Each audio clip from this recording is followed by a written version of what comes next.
ജലപീരങ്കി കൊണ്ടൊരു ഗുണമുണ്ടായി.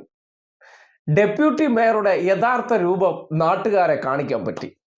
കഴിഞ്ഞ ദിവസം വട്ടിയൂർക്കാവിലുണ്ടായ ജലപീരങ്കി പ്രയോഗത്തോടെ കോർപ്പറേഷന്റെ ഡേ പുട്ടിയായിട്ടുള്ള ആശാനാഥിനെ ഒന്ന് ജലപീരങ്കി അടിച്ചതേ ഉള്ളൂ.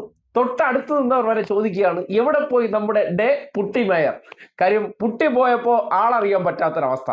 ആ പുട്ടി പോയി നാട്ടുകാരുടെ മുന്നിൽ റിയൽ രൂപം വന്നതിന് ശേഷം അവർ വന്ന് ജലപീരങ്കിയെക്കുറിച്ച് കുറ്റം പറയുന്നത് നമ്മളൊന്ന് കേൾക്കണം. കാര്യം 4 മാസം ചില്ലറ ഫോട്ടോഷൂട്ട് അല്ല നടത്തിയത്.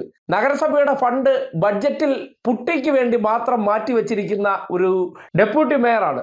ഒപ്പം തന്നെ ഈ ഫണ്ട് കുറച്ച് മഞ്ഞ ഓൺലൈൻ മാധ്യമങ്ങൾക്ക് കൂടി എത്തിച്ചിട്ടുണ്ട്. കാര്യം എൻ്റെ തല എൻ്റെ ഫുള്ള്, എൻ്റെ തല എൻ്റെ ഫുള്ള്, അങ്ങനെയുള്ള ഫോട്ടോഷൂട്ടിന് വേണ്ടി മഞ്ഞ ഓൺലൈൻ മാധ്യമങ്ങൾക്ക് കൂടി ഈ നഗരസഭയുടെ ഫണ്ട് എടുത്ത് കൊടുത്തിട്ടുണ്ടോ എന്ന സംശയം നമുക്കുണ്ടാകുന്നുണ്ട്. എന്തായാലും പുട്ടി മേയർ ജലപീരങ്കി കൊണ്ട് പുട്ടിയില്ലാത്ത മേയറായതിനു ശേഷം പറഞ്ഞ വാചകം നിങ്ങളൊന്ന് കേൾക്കണം. നമ്മൾ ജലപീരങ്കി ഒക്കെ തന്നെ ഉണ്ടാകും എല്ലാ സമരത്തിലും.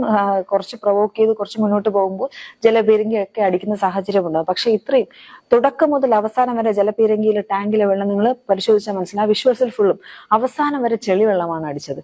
കാരണം അപ്പൊ അതൊക്കെ തന്നെ വളരെയധികം പ്ലാൻ ചെയ്തിട്ടുള്ള ഒരു കാര്യം തന്നെയാണ്. അല്ലെങ്കിൽ ജലപീരങ്കിയിൽ നല്ല രീതിയിലുള്ള വെള്ളം ആണ് എല്ലാ സമരത്തിനും കൊണ്ടുവരേണ്ടത്. പക്ഷെ ഇവിടെ അങ്ങനെയല്ല, വളരെ മോശം രീതിയിലുള്ള വെള്ളമാണ് അടിച്ചത്. നിങ്ങൾ അതിന്റെ ഫോഴ്സ് നിങ്ങൾ പരിശോധിച്ച് നോക്കണം. കാരണം അവിടെ ആ ഒരു സമരത്തിന്റെ ഇടയ്ക്ക് ഏതോ ഒരു പുരുഷൻ അതിന്റെ ഇടയ്ക്ക് എന്തോ ഒന്ന് പെട്ടുപോയ പ്രവർത്തകനോ ആരോ ആണ് തെറിച്ചു പോകുന്ന സാഹചര്യം ഉണ്ടായി. അതിന്റെ അടിയിൽ പല വനിതകളും തല അടിച്ച് പുറകോട്ട് വീഴുന്ന സാഹചര്യമുണ്ട്. അപ്പോൾ എത്ര ഫോഴ്സിലാണ് ഇത് അടിച്ചിട്ടുണ്ടാവുക?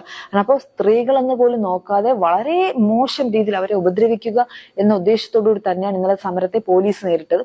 ഞങ്ങൾക്ക് ശക്തമായിട്ടുള്ള ഒരു പ്രതിഷേധം തന്നെ ഇതിൽ ഉണ്ട്. ജലപീരങ്കി കൊണ്ടുണ്ടാകുന്ന ചില ഗുണങ്ങളെ പൂട്ടി മൊത്തം അടിച്ച് കളഞ്ഞ് റിയൽ ആശാനാഥിനെ സമൂഹത്തിന്റെ മുന്നിൽ കാണിക്കാനായിട്ടുള്ള അവസരം ജലപീരങ്കിക്കുണ്ടായി. വല്ല കാര്യം ഉണ്ടായിരുന്ന ആ സമരത്തിന് പോകേണ്ട. സിനിമാ നടിമാരെ പോലെയായിരുന്നു മോഡലിംഗ് നടത്തിക്കൊണ്ടിരുന്നത്.